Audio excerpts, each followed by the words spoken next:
Magandang tanghali po sa lahat. Nagbabalik po tayo sa ating YouTube channel po. At saka sa ating 8B page. Ayan po. Mayroon na naman tayong barya na pag-uusapan po. Yung tinatawag nila na People Power Revolution po. Ayan. Commemorative coins. Ayan po. At unang-una, nagpapasalamat tayo sa mga nanonood ng ating YouTube channel at saka FB page.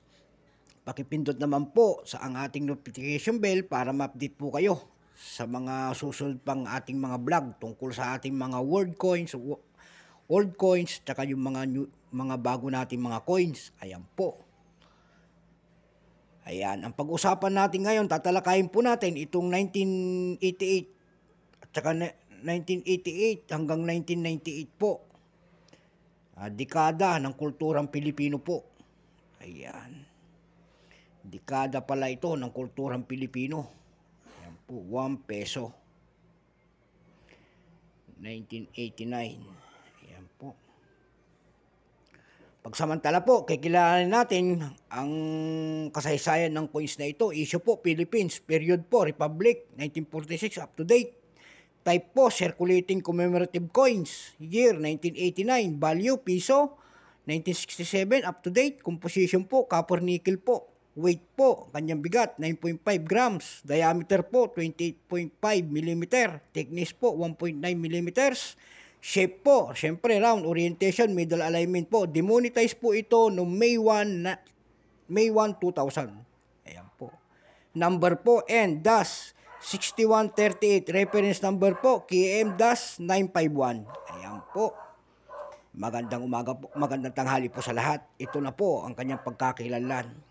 Ang scientific nito po ay Coat of Arms, ang dekada ng kulturang Pilipino po. Ayan, 1 peso. Ayan pa. Update naman tayo, nalaglag pa. Update tayo doon kung ilang mintage ang ginawa po nito. Ayan po. Yung 1989 po, dalawang klase ang ginawa. Ayan, para maliwanagan tayo, dalawa pong klase ang ginawa. 1989, yung common niya ay 93%, 10 million. Ayan po, 10 million po ginawang piraso nito. Mayroon ng price appraisal po noon. Ang price po noon, ang extra fine po ay 50. Yung almost uncirculated nito, 70. Yung almost uncirculated po nito ay 120. Ayan po. Yun namang 1989 FM mat nito.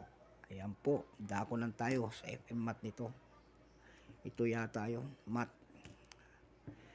Ayan. Kasi tutuning na to eh. 7% lang. 5,000 piraso lamang ang ginawa ng Bangko Sentral. Yun naman ay walang price appraisal po.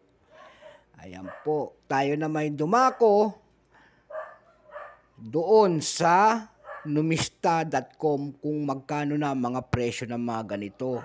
Doon po sa numista.com po may nagbebenta doon ng $5.15. Sa eBay naman, mayroon naman nagbebenta na 901.99 pesos. Sa carousel naman, may nagbebenta rin doon ng 199 pesos. Sa banknote world, $3.9.